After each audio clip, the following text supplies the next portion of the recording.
I used to think I was lucky. Before I turned 14, my life was a blur of luxury and motion, private planes, secluded villas, and a suitcase that doubled as my closet and diary. My parents called us global citizens, and I believed them. I didn't go to school like other kids. I learned math in the Alps, literature in Kyoto, history while sailing past ruins in Greece. My classroom had no walls, just windows to the world. They called me their miracle. I was born early in a remote village in southern China, delivered by a midwife who whispered, "She's special. She's protected." My parents told that story like folklore. My father, usually reserved, softened around me. My mother was my sidekick, sharp, intuitive, always teaching me how to listen between the lines. She called me her shadow. I think I was her echo. We didn't have social media. I'd heard of Instagram and YouTube, but they were just words. Our entertainment came from curated Blu-rays, black and white films with orchestras swelling behind every emotion. Comic books were off limits. They're for kids who never get to travel, my mother said. I believed her. I didn't feel deprived. I felt chosen. Before we go any further, I'd love to know, where in the world are you watching from? Drop your location in the comments below. I love seeing how far this little story can travel. Let's make this space feel a little more connected, no matter how many miles are between us. I never had classmates or birthday parties with school invites. But I wasn't lonely. There were always other kids, staff children, pilots' daughters, chefs' sons. We played, laughed, said goodbye, and moved on. I didn't know friendships could stretch across years. Mine lasted a weekend, maybe a month. But they felt real. I was 10 when I met Bobby at a resort. He had a PlayStation and sunburned cheeks. We played Crash Bandicoot on plush carpet, laughing like the screen was a portal. I told my parents, bubbling with excitement. They got quiet. The next morning we left. No explanation. Just a lecture. Video games dulled the mind. Strangers were distractions. I had a different path. I nodded. I believed them. But something shifted. A crack in the glass. Later that year, I overheard Miss Thomas, my tutor, arguing with my parents. She's being left out, she said. She needs a laptop. A cell phone. She's not a ghost. The next morning, she was gone. Replaced by Mr. Powers, who smiled gently and taught me poetry and philosophy. He never mentioned technology. But I never forgot Miss Thomas's voice. By 12, I was fluent in 5 languages and learning Mandarin with the ease most kids learned multiplication. That morning, my mother cried as she brushed my hair. "You're going to be a teenager," she whispered. My father kissed my forehead and called me his little woman. Most of my birthdays had been quiet, elegant dinners, soft piano music, cakes brought out by waiters in pressed suits. But this one was different. They'd rented a ballroom. Chandeliers, a live band, 200 guests. I wore a pale blue dress with silk ribbons and felt grown up. Important. Until I met Becky. She was 13, loud and sharp-eyed. "So, what school do you go to?" "I'm homeschooled," I said, trying to sound proud. She smirked. "Oh, that's weird." Then came the questions: Justin Bieber, Britney Spears, Instagram. I didn't know any of it. She laughed. "You don't have Instagram? What are you, from the 1800s? The other kids joined in. I stood there, trying not to cry, trying not to shrink. I felt like a museum exhibit, odd and out of place. I found my parents and stayed close, their presence like a warm blanket in a cold room. When the cake came out, 3 tiers, white frosting, gold lettering, Becky shouted, "Oh look, the homeschooled freak is going to wish she was normal." The room fell silent. My heart thudded. Then the band started playing Happy Birthday, and the moment passed like a cloud across the sun. The next morning, my dad sat beside me at breakfast and said, "We're going to Venezuela." He'd bought a villa. And something else, a school. For the first time, I got to go to school with other kids. Not just playmates for a weekend. Real classmates. Real friendships. Real life. The villa was run down, cracked tiles, faded paint, a garden tangled with vines. But it was ours. And more than that, it was the beginning of something. The village children wore patched clothes and thin shoes, but their eyes sparkled and their laughter rang out like music. My parents said it was our duty to give back. I didn't fully understand yet. I was just excited. We were building something. Mr. Powers didn't come with us. Instead, Dad hired 2 teachers from Caracas, Señorita Lydia and Professor Tomas. Lydia was sharp-eyed and made history feel like whispered secrets. Tomas was slower, but made math feel like storytelling. The classrooms were simple, leaky roofs, brittle chalk, but they were real. I sat in the second row, next to a boy who smelled like mangoes and a girl who doodled flowers. There was noise, mess, questions shouted across the room. I listened. I learned. I raised my hand. I felt possibility blooming inside me. I became a teacher's helper almost immediately. I spoke 5 languages, quoted philosophers, solved equations they hadn't seen yet. But I didn't feel superior. I felt useful. I helped with reading groups, translated, even taught a few lessons. The kids were curious about me, my accent, my knowledge. I didn't have answers. I just smiled and tried to belong. For the first time, I wasn't just observing the world. I was part of it. I made friends quickly. My Spanish was fluent, so conversations flowed easily. One of my closest friends was Marisol, small, wild curls, a laugh that cut through humidity. She had a mischievous streak and a heart as big as the sky. We built forts from palm fronds, made bracelets, whistled through blades of grass. I helped her read. She helped me belong. One day, she gave me a mango wrapped in a napkin. Warm from the sun. Impossibly sweet. I didn't realize until later it was probably the only one she had. That mango changed something in me. I went to my mom that evening and asked if we could start a food bank.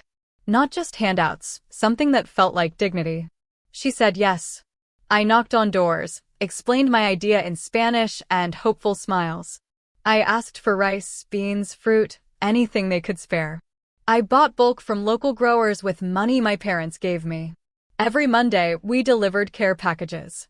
Every Sunday, Chef Dodona cooked for everyone, his laugh booming, his talent unmatched. Long tables beneath the trees, mismatched plates, barefoot children, elders trading stories like smoke through branches. It wasn't charity. It was a celebration. I also started an English class in the evenings. Anyone who wanted to learn was welcome. We used chalk and cardboard, sang songs, practiced greetings. Some came for work. Others came to belong. I taught with everything I had. And they taught me, too, patience, humility, joy. My parents were proud. Not just of what I was doing, but of who I was becoming. Someone who saw the world and wanted to make it better. We lived in that bubble for 5 years. It was warm, rhythmic, school days, Sunday dinners, laughter echoing through the hills. I taught English to most of the village men. Some could hold conversations, others wrote letters to relatives abroad. It felt like progress. It felt like home. Then Mateo asked me what the US was like. I froze. I'd read about it, seen pictures, but I'd never been. I had no real answers. Just fragments. A few days later, Camila came to me with a dream. She wanted to study medicine in the States, come back, help the village. Can you help me? She asked. I wanted to. But I didn't know how. I went to my dad, expecting a plan. He said no. It's not our place, he told me. We help here. I pushed back. Isn't that what you taught me? That we build something better. He looked at me, quiet and firm. You're not ready to take on the world. I found Mom folding laundry. Camila needs help, I said. I want to help her apply. It could prepare me too. She paused. You want to leave? No, I said. Not now. But maybe someday. Her eyes welled up. Why would you want to leave me? I hadn't expected that. I dropped the topic. The tension lingered, my dad's voice colder, my mom's gaze softer but afraid. I told the village kids not to ask me about the US anymore. And they listened. Mostly. Life resumed. Lessons, meals, laughter. But sometimes I'd catch a look, a question left unspoken. I buried myself in routine. Smiled when I was supposed to. But inside, I wondered if I'd let something important slip away. Then came the knock at the gate. Senora Ruiz stood in the courtyard, asking if we could help Camila get sponsorship. My mother nodded politely. We'll see what we can do. But later, I heard her voice crack. They're asking too much. I stepped in. It's not everything. It's one girl. One chance. And it's for me too. My mother turned to my father. See, Steve? This is what I said would happen. He looked at me, not angry, just heavy. Are you happy? He asked. Is this what you want? To leave your mother? I didn't answer. I wanted to stay. And I wanted to go. I wanted both. But I knew I couldn't have both. After that, we moved like nothing had been said. I never brought up college again. The quiet plan remained. I would inherit more than I could ever spend. Then came the year-end ceremony. Professor Tomas stood proudly in the courtyard. Thanks to a cousin in Maracaibo and letters from students of the Tasha DiMera school, he said, we've secured government funding. Computers arrive next month. And next year, we'll have a computer teacher. The crowd cheered. I smiled. But my parents turned pale. They left without a word. That night, everything changed. Suddenly, they were on board. I needed a proper diploma, they said. Arrangements had been made. I would attend La Rose in Switzerland. It would prepare me for university. For life. I didn't ask why. I didn't push. We hadn't traveled in 5 years, and now they were planning a cruise. I'd spend the summer in Asia, practicing Mandarin before school began. It felt like a door had opened. And I was ready to walk through it. The cruise was unlike anything I'd known. After years of stillness, the motion felt like rebirth. We sailed through sapphire waters, stopping in postcard ports, Okinawa, Busan, Taipei. I wandered through lantern-lit markets, tasted street food that made my heart race, practiced Mandarin with smiling vendors. In Seoul, I met Minji at a bookstore cafe. She was studying French. I was fumbling through Korean. We traded phrases over iced matcha and almond pastries. I wrote everything down in a notebook, half language, half memory. At night, I sat on the deck, whispering new words into the wind like spells. Mandarin. Korean. English. My voice, my future, my story, stretching across continents. By the time the cruise ended, I wasn't older. Just awake. La Rose unfolded like a dream, manicured lawns, stately buildings, students speaking French and English in the same breath. Futures weren't imagined here, they were curated. I arrived with a suitcase full of summer, Mandarin phrases still dancing in my head, Korean tucked into the corners of my notebook. My parents had flown ahead. I came with a driver and a letter of introduction. It felt ceremonial, like I was being handed off to something bigger than all of us. My dorm overlooked the lake. The sheets smelled like lavender. My roommate, Camille from Monaco, had a laugh like wind chimes. She asked if I'd skied. I said yes, just not in 5 years. We promised to go often. Classes were rigorous and thrilling. Philosophy at dawn, literature in 3 languages, math that made my brain ache in the best way. I spoke Mandarin with a boy from Taipei, practiced Korean with a girl from Seoul. My languages weren't just tools. They were bridges. But beneath the excitement, there was pressure. Everyone had a legacy. I had mine too, DiMera. But it felt heavier now. I wasn't just the girl from Venezuela. I was the girl whose father named the school after himself. The girl whose parents had changed their minds overnight. Still, I held my own. I studied late, laughed often, and wrote everything down. The lake became my confidant. I whispered my thoughts to the ripples, hoping they'd carry them somewhere safe. 3 weeks later, everything shattered. A lawyer from Germany called. My parents had died in a plane crash. No warning. No goodbye. I was their sole heir.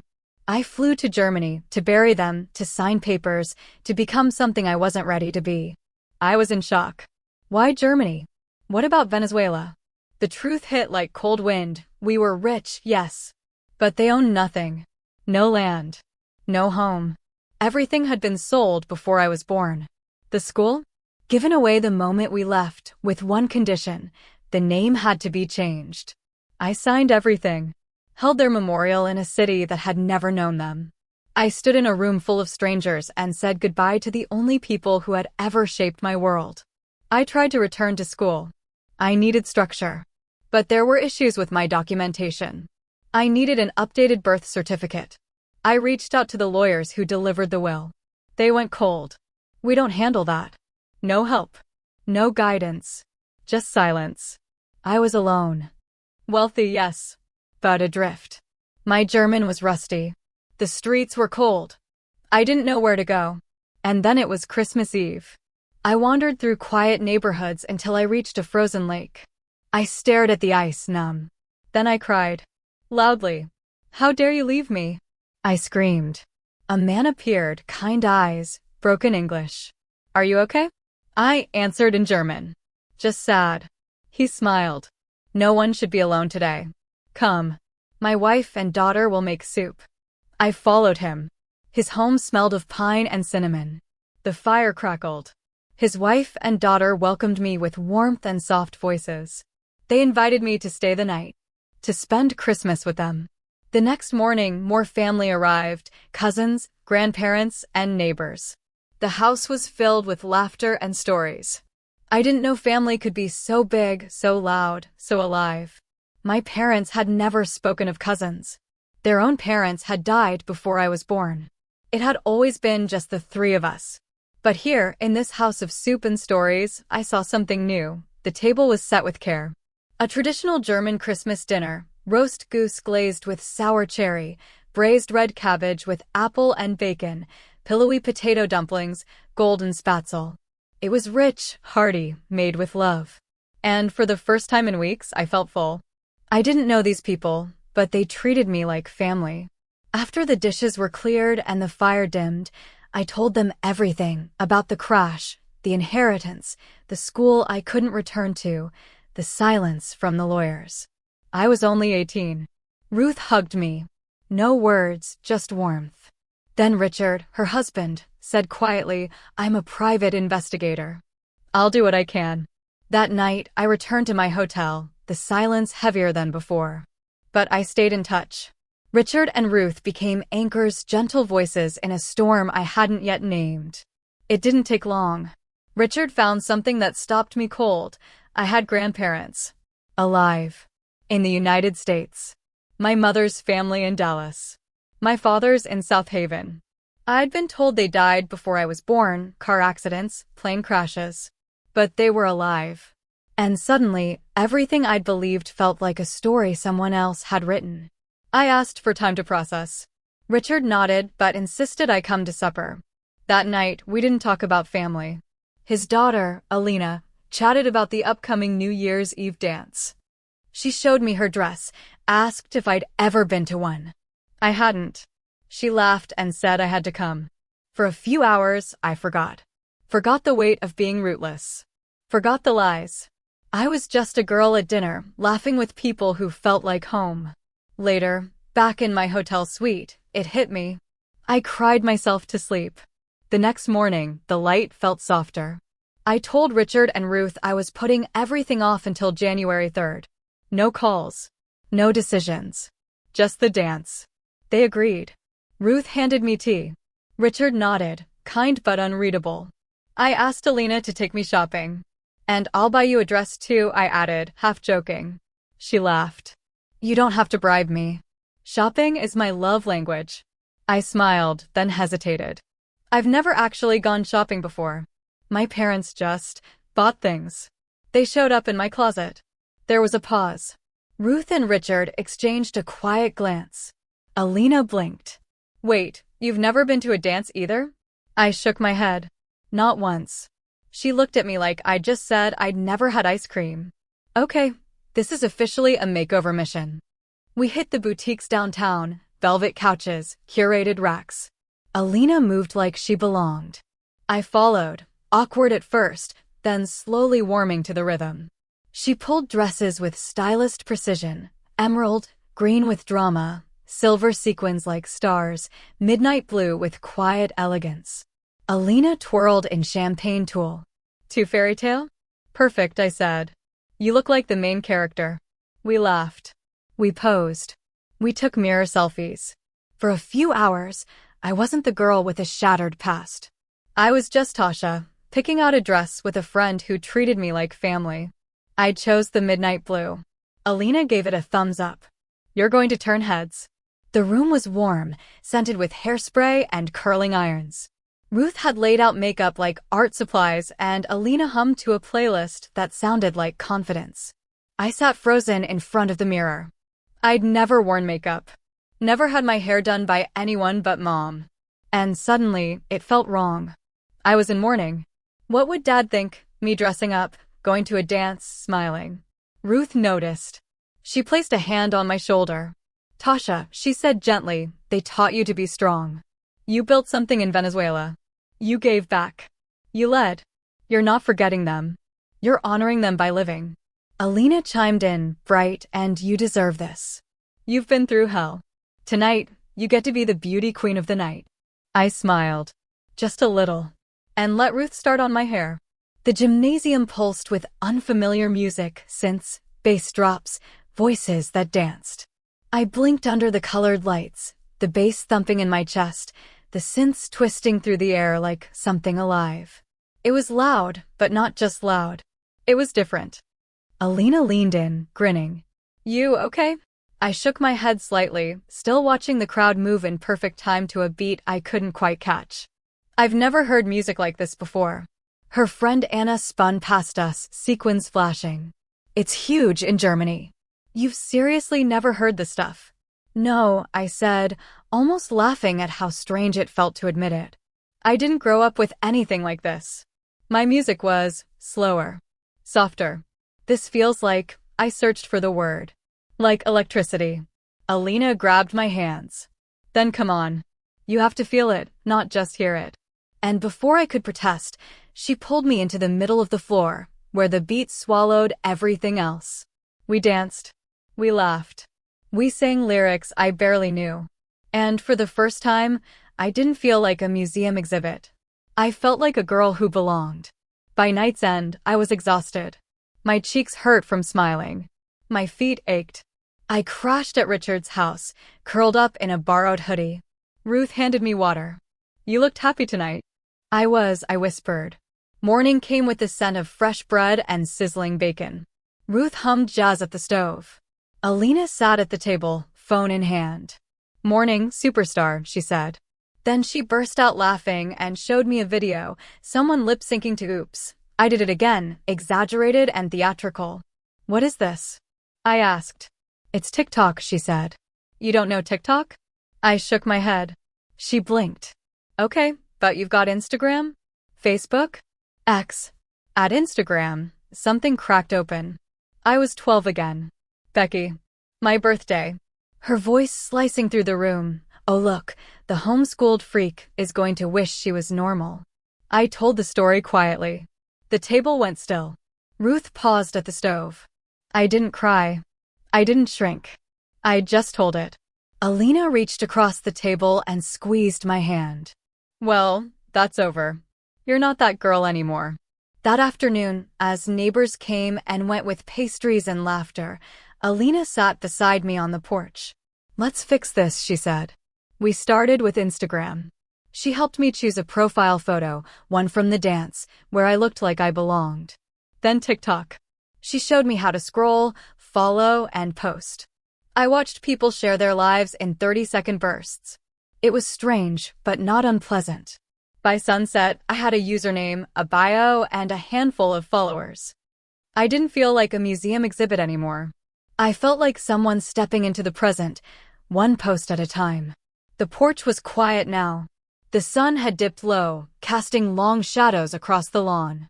Alina had gone inside to help Ruth with dishes, and I sat with my phone in hand, staring at the screen.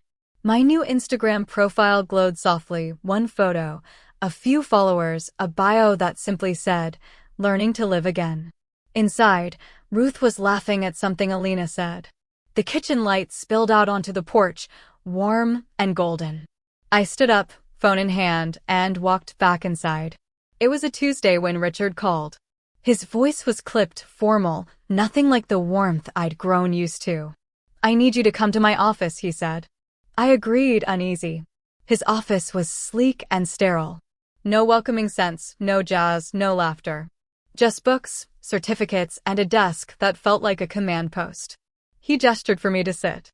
Is there anything you want to tell me? What do you mean? Have you been truthful with me? Yes, I said, though my voice trembled. He slid 2 pieces of paper across the desk. Obituaries. My mother. My father. I stared, breath caught. This can't be. I pulled out a photo, me and my parents, smiling. Older, yes, but unmistakably them. Richard studied it, then exhaled. This makes things confusing. But I believe you. He paused. We need to go to the United States. I nodded. How can I get in? We'll need the FBI's help. We'll take a private plane. You'll have to pay for it. I will, I said. Just help me. He softened. You're like a second daughter to me. Alina helped him with a translator app. I taught him English, like I used to teach older men in Venezuela. It gave us purpose. But nothing prepared me for what came next. Customs was relentless. Then the FBI. They weren't just interested in my parents. They were interested in me. I hired a bilingual lawyer. Richard got a real translator. And then came the truth. My parents were dead. In the US. Not Venezuela. The obituaries were real. And the hiding game I'd played as a child, disembarking with pilots, sneaking off ships, wasn't innocent. My birth certificate was fake. My boarding passes always scanned. No one asked questions. I was a child. That's why Venezuela. That's why I got kicked out of school. I asked to meet my grandparents. They deserve to know, I said. The room went still. I pulled out my photo albums, thick, worn, filled with glossy pages. No cloud storage. No tech. Just proof. France. Italy. South Korea. Singapore. My parents smiling. Holding my hand. A life lived in motion. The agents leaned in. Their faces softened. We'll reach out, one said. And they did. Both families agreed to meet. I chose my mother's side first. She had cried when I called deep, aching sobs. When I arrived in Dallas, I expected something different. But the house was small, tired, sagging. It looked like it had been waiting.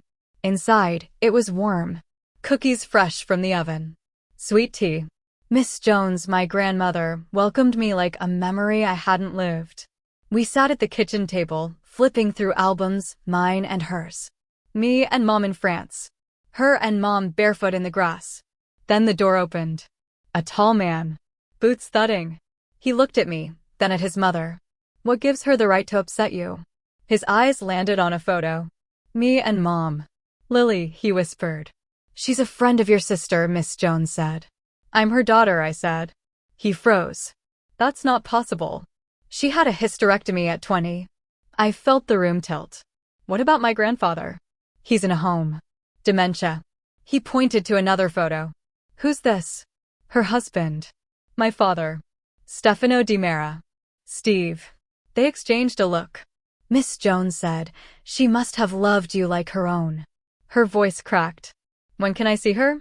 She died. In a plane crash. The memorial was in Germany. The silence was heavy. Not angry. Just stunned. As I was leaving, I asked Danny, my uncle, to speak outside. I told him I'd inherited money. That I wanted to help. Fix the house. Pay for care. He stiffened. She was living the good life while we struggled? I'm sorry, I whispered. Can I help? He looked like he might yell. Then didn't. This is a lot. Give us time.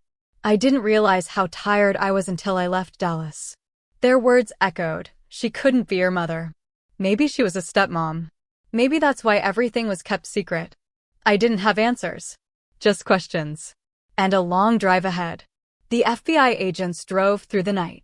I booked our rooms in South Haven, Mississippi, me handling logistics. It felt strange, but also empowering. The next morning, I went out for breakfast while they contacted my grandparents. At 10 a.m., we pulled up to a gated house, large, pristine, cold. Inside, the sitting room smelled of polish and potpourri. Not cookies. Not comfort. An older man stood and shouted, "So where is the coward?" "He's dead," I said quietly. Silence fell. Another man, tall and stern, asked, "So, what is it you want?" "I never knew I had family. I just wanted to meet you." They told me about the scheme. My had invested their retirement fund, promising to repay it. Then he vanished. A month later, a forest ranger reported his death in a plane crash. Their eyes burned with betrayal. "I have photos," I said, "of him before he died." A woman snapped, "He died 19 years ago." "No, ma'am. Last fall." I arranged the memorial. "In Germany." "Why would you do that?" someone asked. "Because he's my dad." "Because I love them," I said. I laid out my photo album. France, South Korea, Singapore. Smiling, laughing, living. They stared. Disbelief softened into silence. Then someone asked, "Do you have Dad's money?" "I guess so." "How much did he owe?" "1 million. With interest, too." "Can you do that, little girl?" I nodded. They slid banking info across the table. My grandmother asked, "What else do you want?"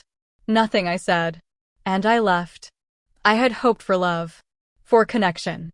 Instead, I got suspicion and a price tag. Still, I transferred 5 million. I don't know why. Maybe to soften the edges. Maybe to close the door gently. Back at the hotel, the moment I saw Richard, tears came. He pulled me into his arms and just held me. No questions, no rush, only quiet, steady comfort. When I finally caught my breath, he said softly, "The FBI would like a DNA sample. They think you might be a missing person." I agreed. At the police station, they took a simple swab from inside my cheek. It was quick, almost delicate, yet it felt strangely personal, like offering a small, unseen part of myself to the hands of strangers who might know more about me than I did. I asked to go back to Germany. "Not yet," they said. I had to stay. That night, I missed Ruth's humming, Alina's laughter, Richard's steadiness. Then came a knock. Richard again. "Let's make the best of this," he said. "I'll bring Ruth and Alina. We'll hit a water park." We looked up places: Geyser Falls, Grand Paradise, Paragould. The idea felt surreal, but comforting, like pressing pause. 2 days later, they arrived. I hugged Ruth first. Then Alina, who squealed, "You look like you've been through a movie plot." I laughed. "You have no idea." We spent the day at Paragould Water Park. Slides, splash zones, lazy rivers. Alina dared me to race her. I lost. I didn't care. I was laughing. I was free. That night, we curled up with my photo albums. Ruth cried softly. Alina said, "You should post this. People need to see it." She was right. On our third night, the air was thick with chlorine and funnel cake. Ruth and Alina were asleep. My phone rang. "Danny." His voice was softer. "My dad saw the photos. He'd like to meet you." I hesitated. "I'm sorry," he said. I didn't know what to do. I was scared. That cracked something open. "I appreciate that," I said. "Can I bring my friends Ruth and Alina?" I asked. Danny laughed. "Perfect. I've been learning German. Maybe they can help me practice." His voice had warmth. Real warmth. For the first time, I felt like maybe, just maybe, this story wasn't just about loss. It was about finding something, too. Not just curiosity, but hope. Danny wanted to build a bridge, not just peek over the edge. I smiled. This time, there were no agents, no interrogation rooms. Just a quiet house, a curious father, and a German family who'd become mine. We met at the care facility in South Haven. Mr. Jones, my grandfather, was lucid, a rare gift. The staff had prepared a quiet room with soft lighting and a garden view. Danny was nervous, practicing German with clumsy charm. Alina corrected him gently, laughing with him, not at him. It felt like family. Mr. Jones watched us quietly. Then I handed him the photo album. His hands trembled as he turned the pages, but his gaze was steady. When he reached a photo of me and Mom in Rome, he paused. "She looks happy," he said. "Thank you for bringing these." "She was," I said. "She used to sing to me at night. There was this song, The Weaver's Charm." Alina leaned in. "Will you sing it?" So I did. "The weaver spins dreams of gold and gray, to keep the dark things far away." Miss Jones covered her mouth. Tears welled. I used to sing that to her, she whispered. When she was a baby. The room fell silent. Not from discomfort, but reverence. Time folded in on itself. Past and present sat side by side. It was a rare moment. Healing felt possible. But as we were leaving, a police officer waited at the entrance. His uniform crisp, his expression unreadable. I have some news, he said. At the station, they separated us. I asked for Danny, but they said it was better alone.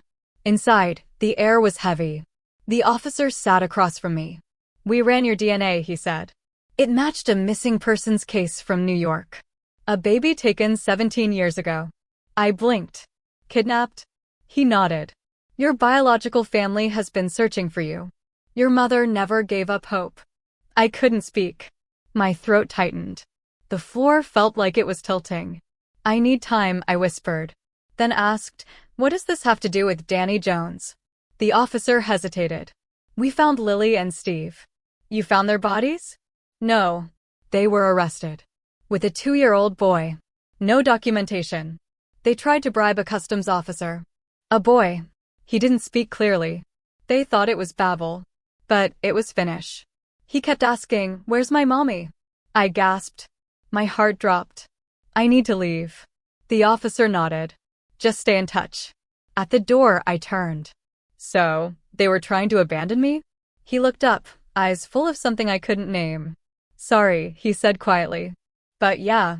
That night, I moved us into a quiet Airbnb outside South Haven. Tucked behind pine trees. No neighbors. No questions. Just space to breathe. Inside, Ruth cooked roasted chicken and sweet potatoes. Richard scrolled through his phone. Alina set the table. It felt almost normal. Almost. When dinner was ready, I waited until everyone had taken a bite. I need to tell you something, I said. My voice was steady low. Forks paused midair. I was kidnapped. The words hung in the air like smoke. They weren't dead. Lily and Steve were found trying to leave Norway with a baby. A baby reported missing from Finland. Alina's hand flew to her mouth. Richard leaned forward, brow furrowed. They were trying to trade me, I said. For a son. I guess they wanted a boy. I don't know why. But they took me and tried to replace me. Ruth reached across the table, her grip firm and warm. There's more, I said. I have a mother. A real one. She never stopped looking. She's in New York. Silence settled. Outside, the wind rustled the trees. Inside, only the hum of the refrigerator. She filed a missing persons report 17 years ago. The DNA matched. I'm her daughter. No one spoke. But they didn't need to. Ruth squeezed my hand. Alina's eyes shimmered. Richard nodded slowly. It was surreal, like living inside a story I hadn't written. But it was mine now. That night, we curled up and watched movies that reminded me I wasn't alone. The next morning, Ruth and Alina returned to Germany. I promised I'd come back. They carried pieces of my heart with them. Richard stayed. We called the funeral home and asked for the memorial to be taken down. I requested the materials be donated. It felt right, letting go without erasing. Then we called my lawyer. I needed answers. Was the money mine? Where had it come from? The questions hung like fog. Finally, I called the police. I was ready. I would meet my mother. They took me to the Bronx, to a modest house tucked between apartment buildings. Inside, it was full of people, emotion, history. Joan, my mother, stood in the doorway, hands trembling, eyes wide with fear and hope. Beside her, Diana, her mother, clutched a rosary like it was holding her together. Daniel, my father, stood stiff and unreadable. His parents, Frank and Margaret, aged by grief, watched quietly. Margaret's eyes welled. Frank nodded slowly. Then came the rest, Chloe, my 14-year-old sister, arms crossed, guarded, Ethan 9, my little brother, eyes searching, Aunt Linda, bustling nervously, cousins Jake, Madison, and Noah, whispering near the kitchen. I stepped inside with Richard. His English had improved. He smiled politely, sensing the weight of the moment. Joan broke the silence. She held out a photo, me as a baby, wrapped in yellow. We thought we lost you, she whispered. They showed me more, me in a stroller, asleep on Daniel's chest, splashing in a bathtub. I pulled out my own album, birthdays, school plays, vacations with Lily and Steve. Then came the murmurs. Quiet, sharp Spanish. Disapproval. Judgment. They didn't think I understood. I looked up and said, in perfect Spanish, please don't speak about them like that. The room froze. Then, in English, yes, Lily and Steve did a terrible thing. But they loved me. I speak French, Italian, Spanish, German, and English. My Mandarin and Korean are passable. I've lived many lives. And I look forward to learning about yours. I paused. But I will always have fond memories of the life I lived. We were happy. I understand your feelings. Just, please wait until I've left. No one spoke. But something shifted. Not forgiveness. Not yet. But understanding. In the sunroom, Joan asked me to sit with her. Light filtered through lace curtains. She held a photo, me as a baby, bundled in yellow. I remember everything, she said. The day you disappeared, it was raining. You had a stuffed rabbit. I turned around for 1 second. Her voice cracked. Every year, we do something. Not just for you, for all missing children. Flyers. T-shirts. Posters. We remind people someone is always waiting. She showed me a shirt. My face, what they thought it might look like, beneath the words, never stop looking. Different hairstyles. Chloe spoke up. I suggested that. We didn't know how you wore yours. Ethan looked up. I thought you were dead. I touched his shoulder. It's okay. I understand. Then Daniel asked, have you ever been to Holland? I shook my head. We're Dutch. Our family was part of the New Netherland colony. We've lived in New York longer than there's been in New York. I'd like to learn Dutch, I said. Then I turned to Richard and, in German, asked if he thought the family might want to come with me to Holland next summer. His eyes lit up. He nodded. Everyone stared. Oh, sorry, I said. He speaks better German than English. I was just asking if he'd come to Holland with me next summer. The room softened. Margaret smiled. Chloe raised an eyebrow. Ethan looked intrigued. The silence lingered, gentle but uncertain. I could feel the weight of everything still hanging in the air, my words, their reactions, the years between us. Then Frank, my grandfather, cleared his throat, his voice low but steady. You know, he said, my grandfather came to the Bronx with nothing but a toolbox and a dream. He saw an opportunity here, right on these streets. Opened a general store just a few blocks from this house. Everyone turned toward him. Even Chloe looked up. It wasn't much, he continued. Wood floors, tin ceiling, shelves built by hand. But it was ours. He sold flour, nails, soap, whatever folks needed. That store kept the family going through hard winters and long summers. And it's still there. Today, it's a convenience store. Your dad runs it now. He smiled faintly, eyes distant. We've always been builders. Not just of businesses, but of lives. I nodded slowly, the warmth of his words settling into me. I guess I've been building too, I said. They looked at me, waiting. I've lived in more countries than I can count. I learned math in the Alps, literature in Kyoto, history while sailing past ruins in Greece. I taught English in Venezuela, started a food bank, ran reading groups. I helped a girl named Camila apply to medical school. I've danced in Seoul, cried in Germany, and found pieces of myself in places I didn't expect. I didn't grow up with one home, I said. But I had love. I had stories. I had people who showed me how to be strong, even when everything felt uncertain. My grandfather nodded slowly. Sounds like you've lived 100 lives. I smiled. Maybe. But I'm hoping this chapter, is the one titled where Tasha finally gets to stay. The room went quiet. Not tense, just still. Everyone looked at me, and then Joan, my mother, tilted her head gently and asked, "Who is Tasha?" I blinked. Me, of course. She stood and walked to a drawer, pulling out a folder. Inside was my birth certificate. She laid it on the table. Luna and Bakker. That was my name. Not Tasha DiMera. I stared at it, stunned. Then whispered, of course. Chloe, arms still crossed, but eyes softer now, said, "It doesn't really matter. I like the name Tasha. It's like We had all these ideas about Luna. What she'd be like. What she'd grow into. And now we don't have to put that on you. We can start fresh with Tasha.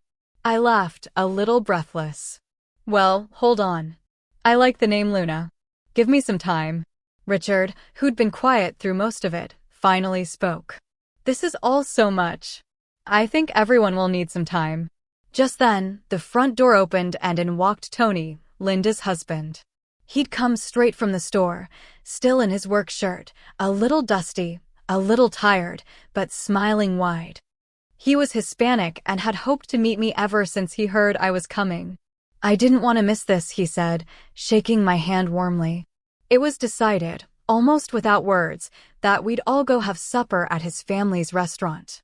No more questions for now. No more files or revelations. Just food, laughter, and the beginning of something new. As the conversation wound down, Richard leaned toward me and said, in German, that he needed to return to the hotel and call Ruth. Then he asked if I'd be okay. I nodded. Yes, I'll be fine. He turned to the family and said, in English, I'm sorry, but I must leave. Thank you for your hospitality. I gave him a hug, holding on a little longer than usual. I'll stop by your room tonight, I whispered in German. As he stepped out, I caught Tony staring, eyebrows raised. Linda leaned in and explained, Richard doesn't speak much English. Tony looked surprised. Really? I smiled and said, in Spanish, sorry, sometimes we forget. Tony's eyes widened even more. Then he burst out laughing. My parents are going to love you, he said in English, still chuckling. We all piled into cars and headed to Tony's family restaurant. It was tucked into a quiet corner of the neighborhood, with a faded mural of palm trees and ocean waves stretching across the front wall. Inside, the air was warm with the scent of cumin and garlic, and the walls were painted in deep terracotta and sun-washed yellow.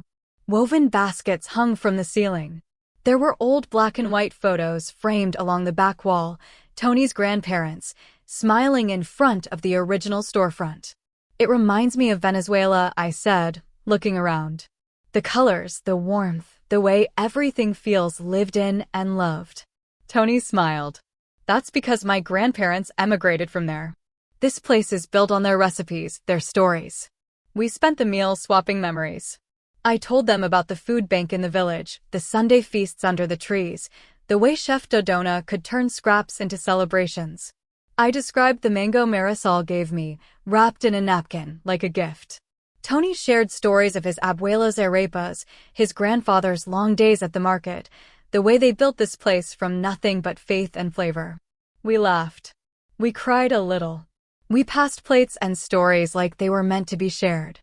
And as the night stretched on, I realized something. This wasn't just a meal. It was a reunion of cultures, a celebration of survival, and a reminder that sometimes family finds you in the most unexpected places. That night, I sat with Richard in his hotel room, the soft lamplight casting long shadows across the walls. I told him everything, how I felt like this was finally the right thing. How I never knew family could feel like this. I love your family, I said. Ruth and Alina, they welcomed me like I'd always been theirs. Lily and Steve gave me the world, yes, but your family gave me security when I needed it most. And the Bakkers, they just feel right. Richard listened quietly, his eyes kind. I can't wait to introduce Ruth and Alina to them, I continued. My uncle's restaurant, it reminds me so much of Venezuela. The colors, the smells, the way everyone talks over each other and laughs too loud. It's like home. I laughed softly. I have an uncle, a sister, a brother. Who knew? Richard smiled, looking genuinely happy for me. It's beautiful, he said. But we need to talk to the police. There are things about Lily and Steve they want to tell us. They wouldn't tell me, but they said they'll speak to you directly. I nodded. Will you come with me? Of course, he said. Tomorrow. We'll go together. The next morning, Richard and I arrived at the police station just after 9. The building was plain, institutional, gray walls, fluorescent lights, the kind of place where everything echoed a little too loudly. A uniformed officer led us down a narrow hallway, past closed doors and quiet desks, until we reached an interview room. It was cold. Not just the temperature, but the atmosphere. The walls were bare, the chairs metal and stiff. A single table sat in the center, and the air smelled faintly of old coffee and disinfectants. Richard gave me a reassuring glance as we sat down. A few minutes later, an FBI agent entered, tall, composed, with a folder tucked under one arm. He introduced himself, then got straight to the point. "We've been investigating Lily and Steve," he said.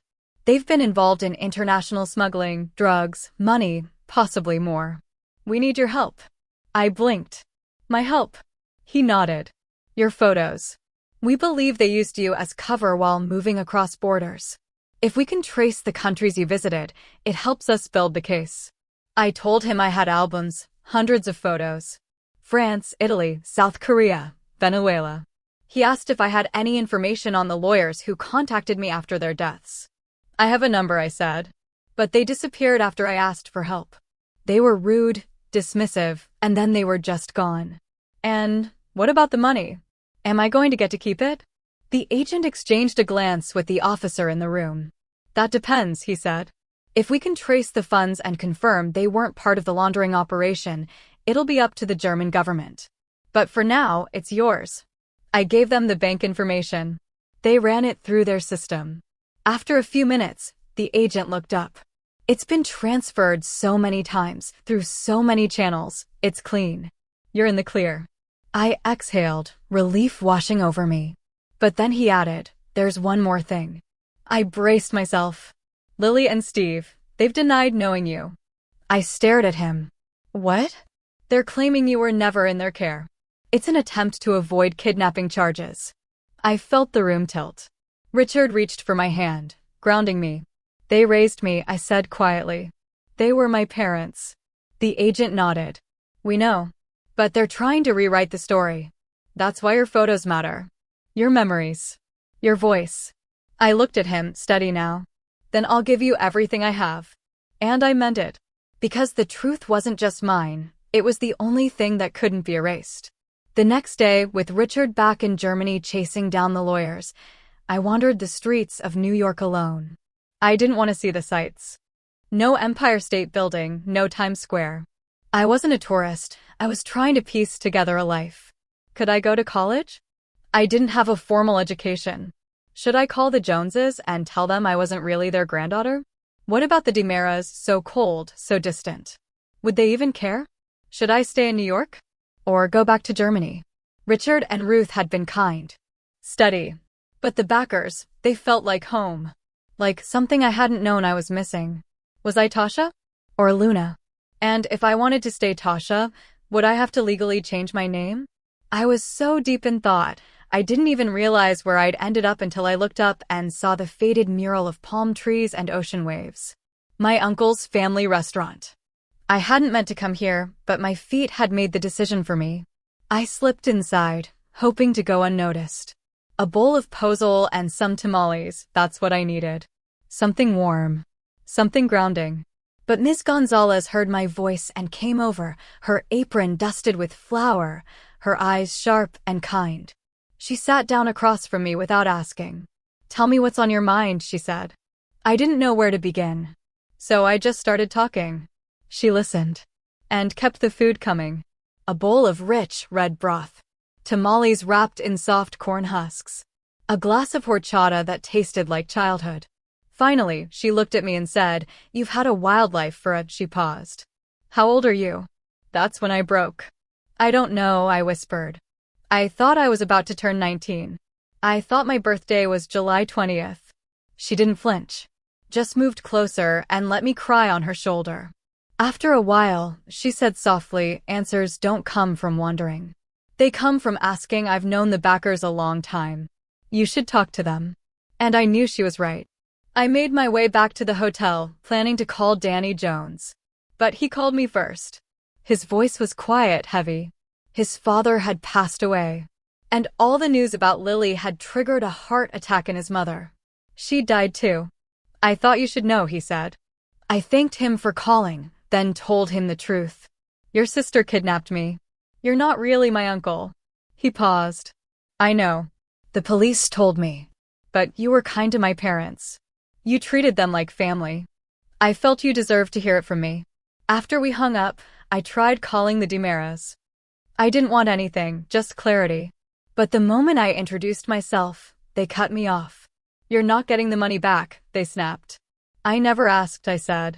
Don't call us again, they replied. Then they hung up. I stared at the phone for a long time. Then I decided I needed answers. Real ones. So I went to see my family, the Bakkers. This time, not as a guest. As a girl on a fact-finding mission. Turns out, I was 19. My real birthday was January 20th. I'd missed it. My mom and dad, my real mom and dad, sat me down and said I had a choice. I could pick my name. Chloe was right. It didn't matter. Luna or Tasha. I could be whoever I wanted. Chloe offered to help me get my GED. I didn't know what that was. My dad explained it was a high school equivalency test. It'll be easy for you, he said. You've already lived a dozen lifetimes. Then they asked if I'd want to live with them for a while. If you don't mind sharing a room with Chloe, my mom added. I agreed instantly. Of course. Then I offered to pay rent. Ethan, sitting cross-legged on the floor, burst out laughing. You don't even have a job. I blushed. Actually, I'm worth $1 billion. The room went silent. Then Chloe dropped her phone. Ethan's eyes went wide. My dad blinked. My mom covered her mouth. And then, slowly, they all started laughing. Not because they didn't believe me, but because life had officially become stranger than fiction. Later that afternoon, I called Richard. But before I could say a word, Alina grabbed the phone and shouted, I got into Colombia. We're moving to New York. I screamed out in German, unable to contain my excitement. My grandmother looked up, startled. I turned to her and said in Spanish, my best friend got into Colombia and she's moving here. That night, I moved in with my family. And a month later, Richard, Ruth, and Alina arrived in Manhattan. Richard had taken a job with the FBI as a German consultant. Turns out, he wasn't just a private investigator, he was a lawyer too. The trial for Lily and Steve was brutal. The law firm that had handled the money was never found. Lily and Steve testified that I was confused, that they'd never met me, that the photos were fake, even though it was proven they weren't. They tried to use the lack of a digital footprint as evidence, as if my life hadn't happened because it wasn't online. Watching Lily, the woman who had tucked me in, sung to me, held my hand, look right through me was harder than I expected. She never loved me. I was a doll. A cover. That was all. Their defense boiled down to denial. Everyone was lying. Everything was fake. In the end, the jury didn't buy it. They were both found guilty of drug trafficking, kidnapping, and multiple counts of fraud, including faking their deaths twice. They were sentenced to 50 years each, no chance of parole. After the trial, I bought a large piece of land in the Bronx. We built something together, me, my family, Richard, Ruth, Alina. Our own little town. A place to heal. A place to grow. Next year, I'm hoping to join Alina at Columbia. And this time, I'll walk in not as someone trying to figure out who she is, but as someone who knows. In the end, I lost a family, but I also built one. Along the way, I found what was lost and what I truly needed. Family isn't just the people who share your name, it's the ones who show up, who choose you, who make you whole. If this story spoke to you, please like, share, and subscribe. And in the comments, tell me about the family you've built, because sometimes that's where the real story begins. Thanks for watching. Until next time, take care of yourselves and each other.